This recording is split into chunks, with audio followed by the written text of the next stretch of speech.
any kind of creativity was put on a pedestal. Yeah. In our house. So were your parents, it sounds like your parents, at least the way you've described them so far, were they artists too, or were they just, they loved the arts? They both were really excellent kind of illustrators, although they never chose to do it as a living. My father had been trained as an architect, although he never really chose to do that as a living. He was more a city planner.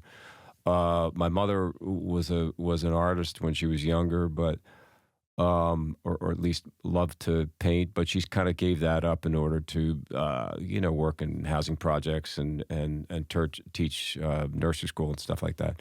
So no, we used to say my father was so tone deaf that when he'd sing us a lullaby, we'd pretend to be asleep. We wouldn't have to listen to it anymore. My mother, I think, played a little bit of mandolin, a little bit of mando. There was a mandolin lying around. I don't know. I can't really remember her playing.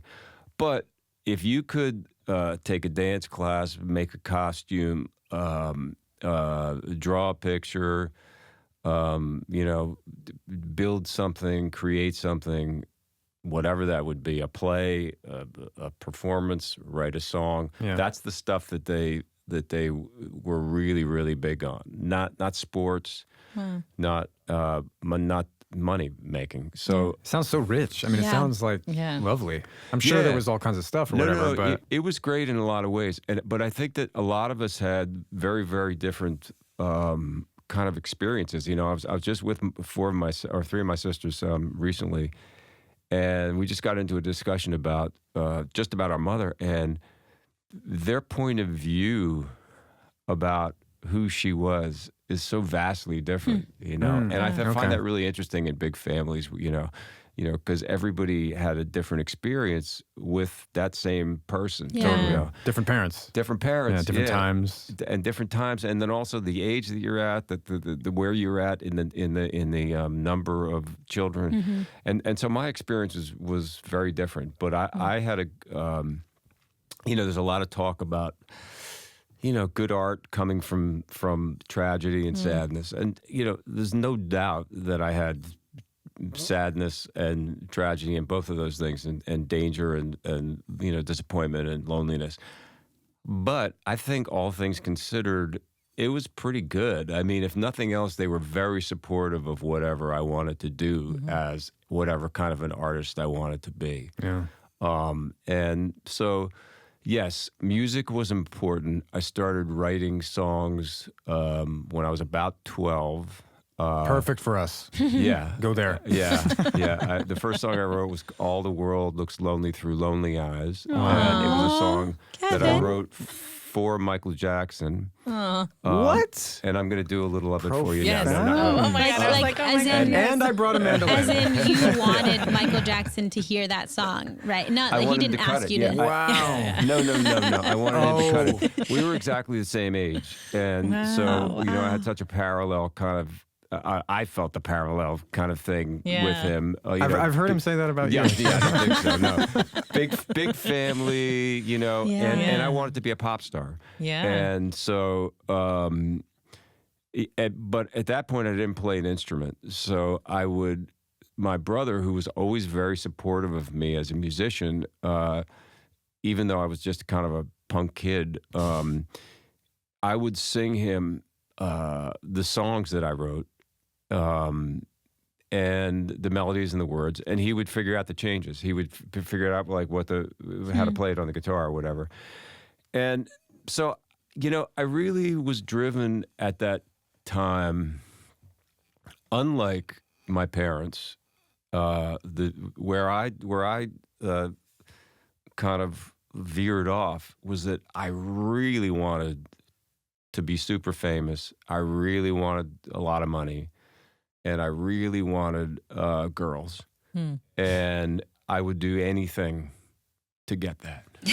and I didn't really care if it was being an actor or being a musician. Interesting. And a lot of the people that I was aspiring to were kind of both. The Monkees, even the Beatles, kind of acted in things. Totally, they did, yeah. Bobby Sherman and David Cassidy, the Partridge Family. You know, these were the Jacksons. These were people that it didn't really matter if it was acting or music or whatever. That was all kind of one thing in my head, which was pop stardom. So when I actually picked up a guitar, probably around that time my brother got me a guitar, I was like, shit, this is hard. This hurts my fingers. It's so hard at the beginning. It really is so hard. You're a guitar player. I am. And Nava, by the way, how is that going? I'm learning. I'm not a guitar player at all. Well, but you're learning, which is the hardest part. I mean, it's so hard at the beginning. It's really hard. It hurts so much. You know, just quick aside. I had this incredible experience the other night of singing with Billy Joel at the Garden, and I was backstage with my wife. And my wife, when she was, I think when she was 50, I got her a ukulele, and she'd never played an instrument in her life, and she loves it, and it's you know, she's just she really, you know, just kind of took to it, and she has so much fun with it.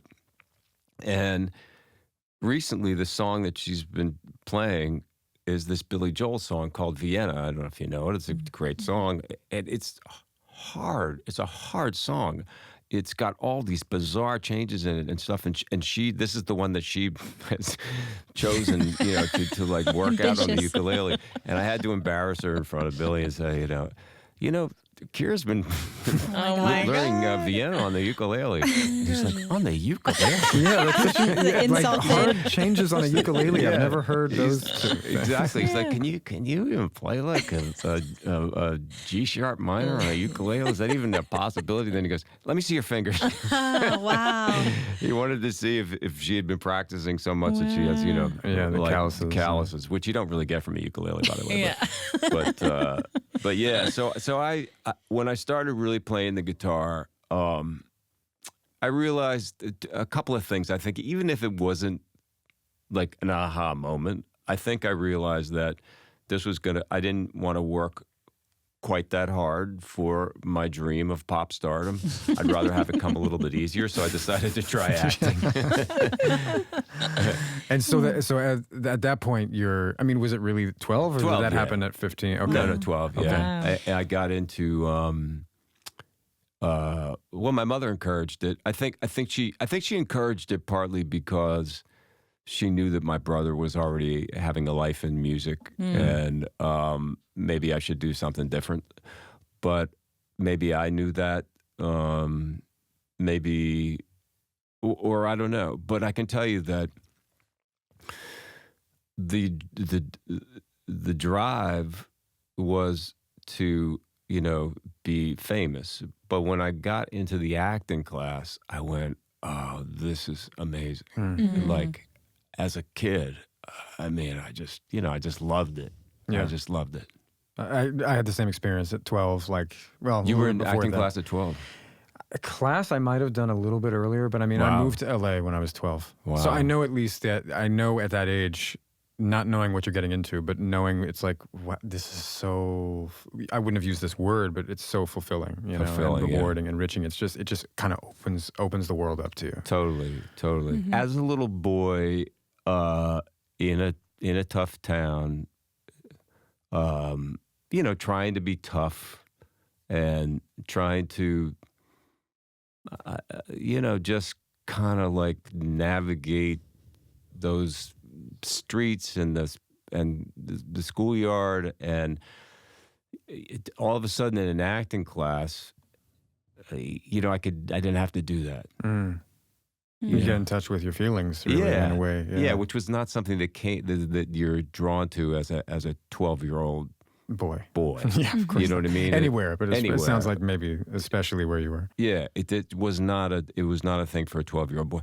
So, you know, to get in there and, you know, whatever you do when you starting whatever, stretching or, you know, making noises or, you know, pretending you're a monkey or, you know, whatever it is, you know what I mean? It's like, wow, this is really, without knowing the word, as you said, fulfilling. I didn't know the word.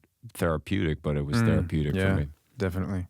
I've gotten such an interesting picture of your parents from what you've told us. And even just the first thing you said, which was that your dad was a city planner, he worked for the city.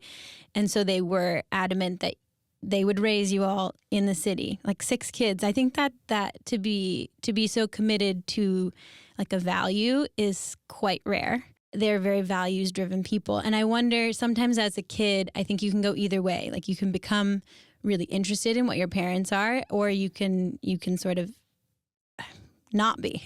And I wonder what that was like for you at that age, like around 12. Did you feel that rubbed off on you, or was it something you pushed back on? I think maybe the fundamental piece of, being open to other people's opinions and feeling a sense of compassion was there. Mm-hmm. But the rest of it, I mean, doing anything for society. You wanted to be famous. I wanted to be famous. I wanted to do it for me. I was like, I had the hunger in the belly and the eye on the prize, and pretty young.